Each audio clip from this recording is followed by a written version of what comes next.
Kongsi Facai. Baik, seperti umum tahu, pada 28 Januari lepas, Perdana Menteri kita telah pun membentangkan ataupun melakukan pengubahsuaian bajet 2016.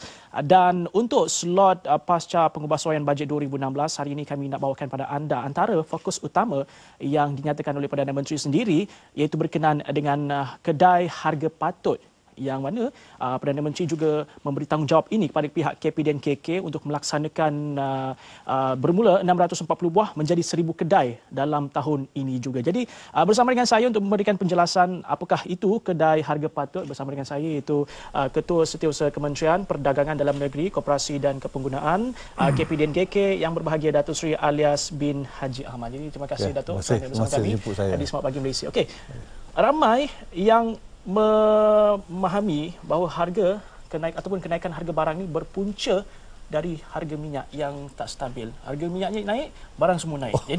Jadi ini persoalan pertama yang kita nak sebagai mukadimah kita ini. Jadi adakah itu benar ataupun tidak? Ya. Jadi persoalan ini sebenarnya sangat popular di kalangan pengguna atau rakyat di Malaysia kerana dia selalu kaitkan dengan kenaikan atau penurunan harga minyak itu dia mempengaruhi sepenuhnya harga barang itu sendiri atau perkhidmatan.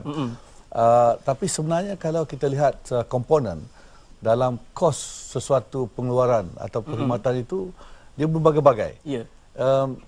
Mengikut kajian yang dibuat oleh profesor daripada Universiti Kebangsaan Malaysia, dia menunjukkan impak daripada penggunaan minyak sama ada naik atau turunnya hanya 0.03% sahaja.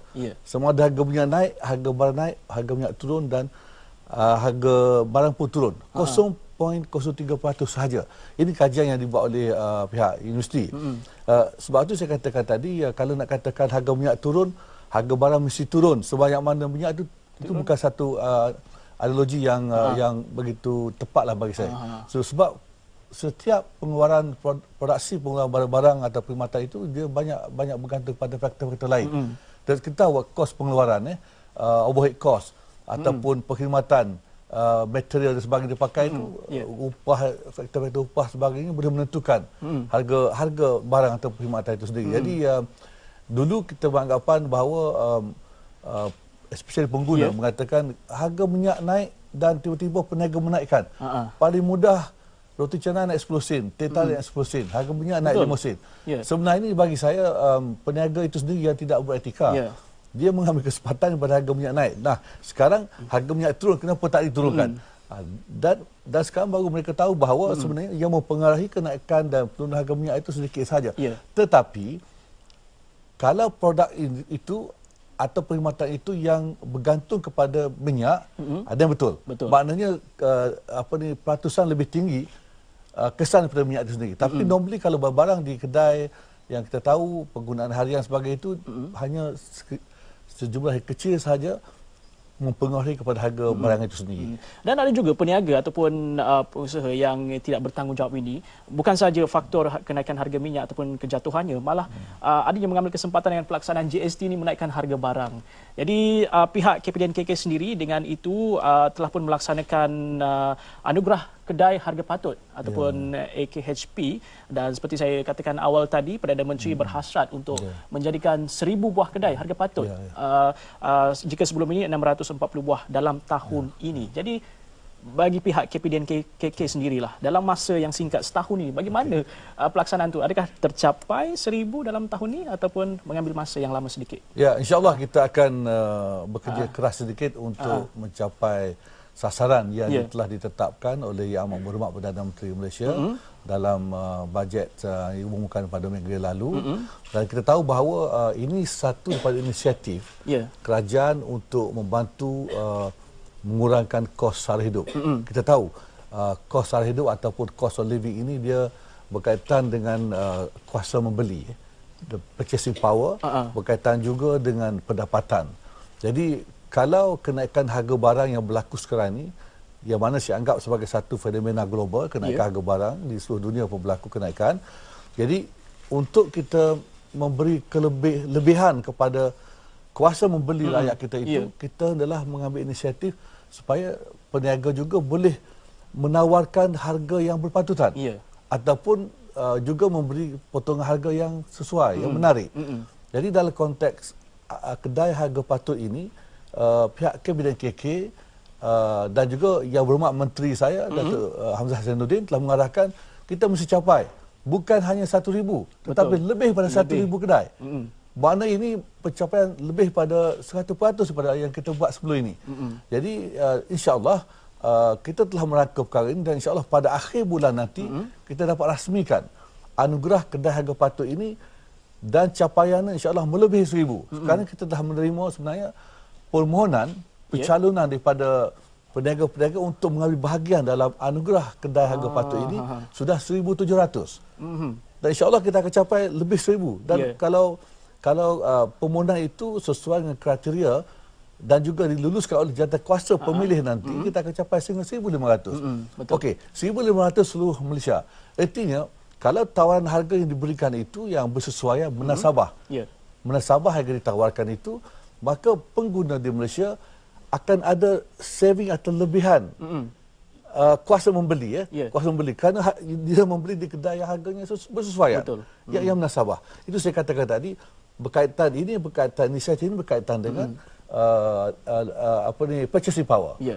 Kuasa pengguna untuk membeli. Jadi kita lagi banyak kita dapat sediakan ataupun peniaga yang mengambil bahagian dalam anugerah kedai harga patut ini, maka kelebihan itu pergi kepada pengguna. Jadi insya-Allah kita akan cuba dan akhir bulan Februari nanti kita akan laksanakan program ini, insya-Allah. Datuk Seri tadi ada katakan dalam pelaksanaan anugerah kedai harga patut ini melalui pencalonan dan juga pihak Kabinet KK sendiri akan memutuskan adakah kedai ini layak untuk menerima anugerah ini. Jadi dalam penilaian tu ataupun kriteria yang perlu dalam sesebuah kedai untuk menjadi anugerah kedai harga patut ini bagaimana?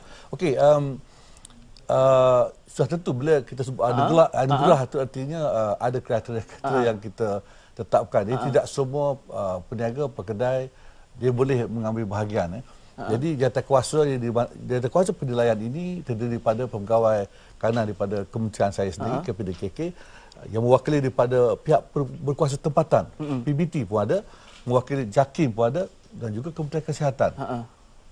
Jadi di antara kriteria yang diambil kira ialah sudah tentu harganya, because ini kedai harga patut. Jadi harga yang berpatutan. Saya tahu bila sebuah harga patutan itu dia subjektif. Tetapi kita tahu bahawa apabila pengguna mengatakan harga itu tinggi, dengan sendiri artinya tidak patut.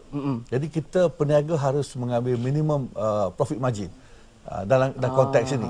Tapi sudah tentu harga pun berbeza-beza. Harga di satu pasaraya besar ataupun harga di Kuala Lumpur tak sama harga di utara ataupun di selatan, di Sabah, Sarawak. Jadi sebab itu kita katakan harga berpatutan di lokasi yang berkaitan. Dan bergantung ke kos pengeluaran. Itu dari segi harganya. Kemudian kita lihat juga kriteria umpamanya syarat-syarat yang termaktub dalam Akta Kawalan Harga dan Pencatutan. Contohnya di kedai itu paparan harganya. Tag harga itu mesti dengan jelas syaratnya. Kemudian tidak boleh menjual barang tiruan, barang-barang berkualiti, susun atur di kedai pun yang menarik. Tidak kata yang kedai yang tidak tidak mata memandang pun sangat teruk. Itu kata-kata seperti ini akan menjadi asas kepada pemilihan. Dan apabila pekedai atau peniaga ini kita dipilih, kita akan bagi sijil. Sijil dan plak untuk mereka pamerkan. Jadi pengguna sudah tahu bahawa di kedai ada sijil kedai harga patut dan mereka mungkin terasa teruja bahawa sepatutnya kedai ini menjual barangan dengan harga yang berpatutan. Dan peranan Kabinet KK juga kita akan buat promosi. Saya sudah bincang dengan Yang Berhormat Menteri saya, kita akan buat promosi ikut negeri-negeri, kita akan pamerkan kedai-kedai yang dianugerahkan dan kita senaraikan mereka ini untuk kemudahan pengguna mengetahui inilah dia kedai-kedai yang mendapat anugerah kedai harga patut. Tetapi kalau kedai berkenan tidak mematuhi kriteria ini, kita akan pakahlah. Kita keluarkan dari senarai kita. Jadi ada, sudah tentu. Ada senarai ataupun untuk kemudahan pengguna sendiri supaya mereka mengetahui mana kedai yang dianugerahkan sebagai kedai harga patut. Dari segi penguatkuasaan pula, setelah kedai itu disampaikan sijilnya ataupun dianugerahkan sebagai kedai harga patut, bagaimana pula pihak Kabinet KK selepas itu memastikan mereka terus mengikuti harga-harga yang berpatutan ini, peniaga ini? Okey, sudah tentu kita akan memantau.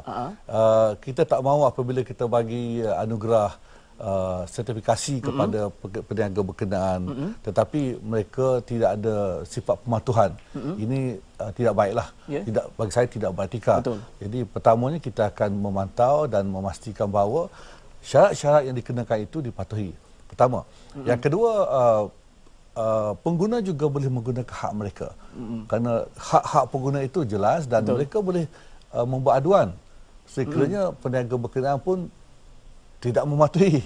Dan mereka boleh mengadu terus kepada KPDNKK atau pejabat-pejabat kita cawangan melalui berbagai cara aduan kita buat. Dan sudah tentu kita akan buat susulan. Ya. Jadi itu antara inisiatif yang dilakukan oleh KPDNKK sendiri, bukan sahaja untuk pada peruncit, tapi untuk pengguna yang mungkin menghadapi masalah dan juga aduan, mereka terus boleh tujukan pada pihak KPDNKK. Baik, dengan adanya kedai harga patut ini dilaksanakan, mestinya barang-barang yang terlibat itu adalah keperluan asas ataupun semua barang yang terlibat. Ya, pelbagai ini bukan sahaja keperluan asas, kerana meliputi juga keperluan harian, malah keperluan sekolah. Kategorinya untuk peralatan sekolah, kategori untuk pakaian, dan kategori untuk kedai runcit di luar bandar, kategori untuk minimarket, pasar raya. Jadi di 5-6 kategori itu sebenarnya coverage agak luas juga, agak luas. Tapi secara umumnya untuk kegunaan harian dan keperluan semasa. Jadi kita tidak pergi kepada yang high end products. Kalau you pakai baju cantik macam ni, mungkin tak adalah saudara kita lah. Begitu maksudnya. Jadi keperluan asas ataupun barang-barang keperluan itu antara barang yang menjadi tumpuan ataupun sepatutnya harga diletakkan pada harga yang berpatutan. Baik, Datuk Sri, sebenarnya banyak lagi soalan yang saya nak tanya berkenaan dengan harga kedai harga patut ni, tapi mungkin yang penting adalah bermula daripada sikap pengguna itu sendiri. Walaupun kita tahu kos sara hidup makin meningkat, harga barang pun meningkat, tapi sikap pembeli itu sendiri perlulah berhati-hati ataupun mereka membuat perancangan sebelum membeli. Mungkin Datuk untuk kata saranan lah untuk pengguna dalam menghadapi ataupun berbelanja dalam keadaan ekonomi semasa kita ni. Itu yang selalu saya cakapkan bahawa pengguna selalunya bijak. Betul. Pengguna selalunya memilih keperluan mereka, keperluan asas, dan pengguna juga harus membuat saving, penjimatan dalam apa saja untuk keperluan keluarga dan sebagainya. Jadi sebenarnya pengguna boleh menentukan hala tuju mereka sendiri. Betul. Merancang perbelanjaan sendiri. Baik. Berapa banyak mereka mau belanja, berapa banyak mereka mau simpan. Jadi kalau pengguna yang mengikut selera, mengikut hati, contohnya mau pakai handphone smartphone 2, umpamanya bergerak ke sana sini tanpa membuat perancangan, saya rasa ini pengguna yang kurang mementingkan kebijaksanaan bagi saya. Oleh itu jadilah pengguna yang berkuasa, pengguna yang bijak, pengguna yang smart. Betul. Dan pengguna sendiri menentukan hal tuju mereka sendiri. Baik, terima kasih Datuk Sri untuk penjelasannya dan juga saranannya untuk pengguna di seluruh Malaysia. Dan kita tadi berbicara berkenaan dengan harga kedai harga patut bersama dengan yang berbahagia Datuk Sri Alias bin Haji Ahmad, Ketua Setiausaha Kementerian Perdagangan Dalam Negeri, Koperasi dan Kepenggunaan. Baik, terima kasih sekali lagi Datuk Sri.